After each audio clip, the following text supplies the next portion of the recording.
Hey, welcome back to the channel, everybody, and in today's video we're going to be taking a look at the Moldy Matriarch gear set that was introduced in the 1.2.2 update, and you can get it from defeating the Broodmother about 7 or 8 times. It's going to take you that many times to get all the pieces to be able to craft everything. Now once you get everything crafted and equipped, this is what the full set looks like. We got the weapon, the trinket, the head, the chest, and the knees. So if we start up here at the weapon, it is the blaster of the Moldy Matriarch, an explosive, perpetually regenerative fungal orb that can be repeatedly thrown as a grenade. I'm rocking the Fire Ant shield. The trinket is a extremely rare memento from the infected Broodmother. It gives us Blast Wave. What is Blast Wave? Blast Wave, creatures you summon have a chance to cause many explosions with all their attacks. Okay? And then we got the helmet, the chest, and the knee pads, and they all give us the same thing, the explosive stun and the dynamite. So the dynamite is explosives apply a debuff to enemies, reducing their explosive resistance. So in essence, you'll throw a bomb, you'll hit someone, they'll get a debuff that makes your next few bombs do even more damage. And then explosive stun is the stun damage dealt by explosives is just greatly increased. And then because we're rocking all 3 pieces, we get the gear set bonus, which is Cluster Bomb. Explosions have a chance to chain into smaller explosions. So it'll blow up, and then you might see a whole bunch of little smaller explosions as well. So I was thinking that, with the mutations, I was thinking I should rock like mom jeans so I can get the little spiderling. I can rock Mysterious Stranger to get the mant. Apex Predator, which does work on this weapon, and it gives you it lets your explosions do venom damage.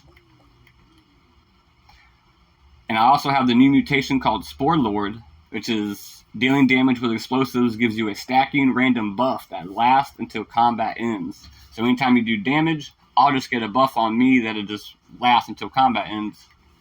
So that's pretty cool.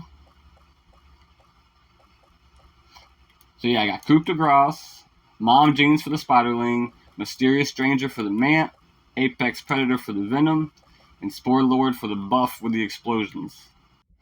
And I ranked my weapon up to a level 8, so it's not a level 9, so I'm missing out on 10% damage, and my armor is a level 7. And if you run this setup with the trinket, which is how I feel the developers wanted you to use it, this is what it looks like. Your mant will come out, and you also have the spiderlings that come out. And the mant does some, you see that right there, there's a blast wave, that big explosion when you punched him. He does some good damage, but half the time the enemies are aggroed on you and he's behind them. He's got to catch up, and the spiderlings really don't do enough damage. And I feel like the chance for the mant to proc is really low. I have reloaded fights, I have fought these ladybugs and black ox beetles over 100 times, and I've had the mant come in maybe out of 100 times, maybe like 14 times. Like, he really does not spawn that often. So with that being said, I would use this armor on the weapon, but I would definitely not use the trinket, and I would change the mutations out. Don't use pets.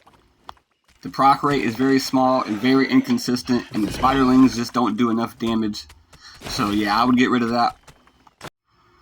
And what I would recommend using is Thor's Pendant. It gives you an increased 10% to all your stats, and this is my favorite pendant. I use it in almost pretty much all my builds. Compared to all the other pendants, this is pretty much the best.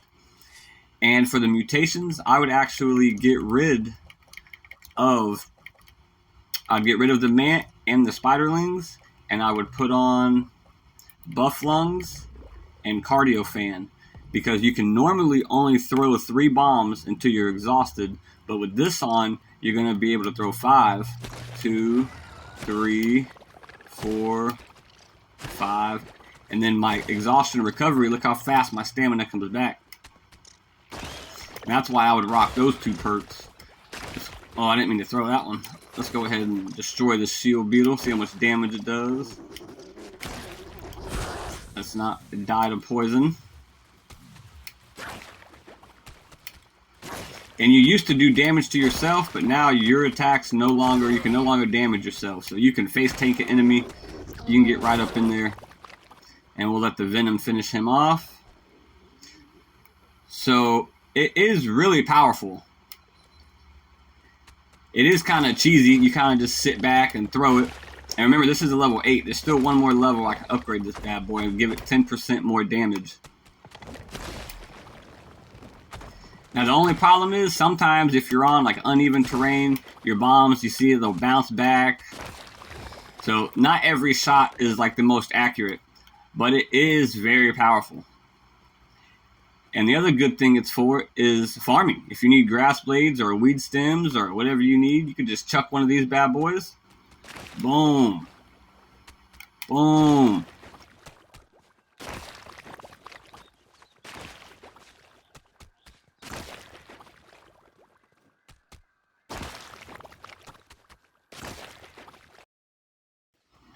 Another really good use for the weapon is to kill anything that dwells beneath the surface, like grubs or infected larvae.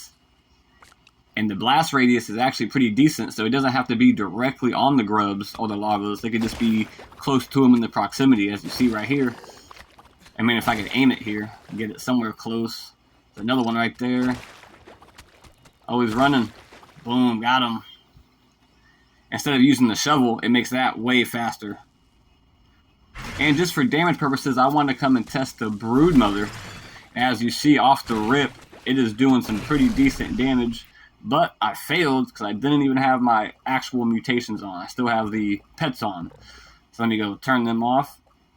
Put on the buff lungs and the cardio fan.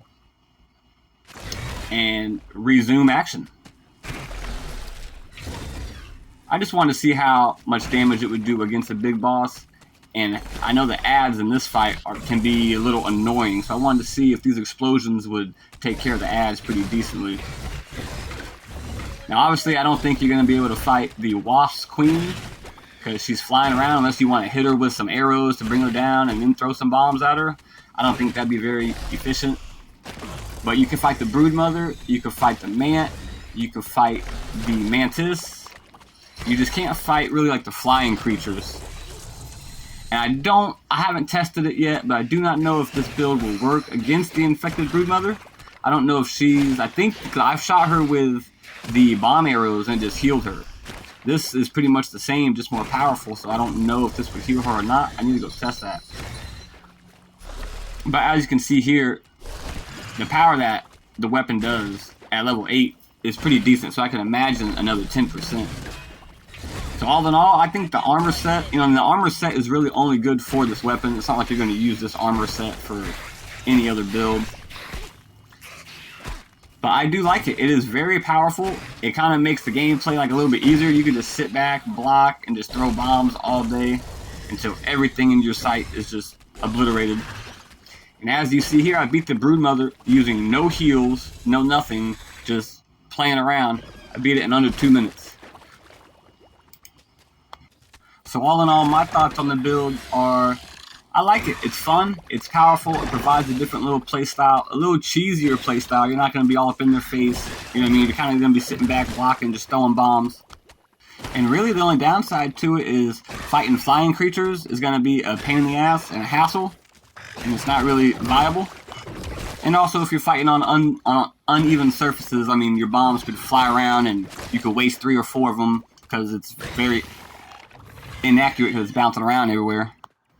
So at the end of the day, the build is good for fighting pretty much every creature in the yard except for the flying animals. But it is powerful enough to fight black ox beetles, infected ladybugs, wolf spiders, like all the toughest enemies in the upper yard. You're going to be able to fight them and kill them, no problem.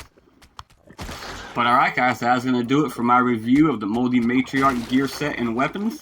If I helped you out and you liked the video, drop me a like. If you have any questions or comments or some insight, drop it down there in the comments. And until next time guys, see you.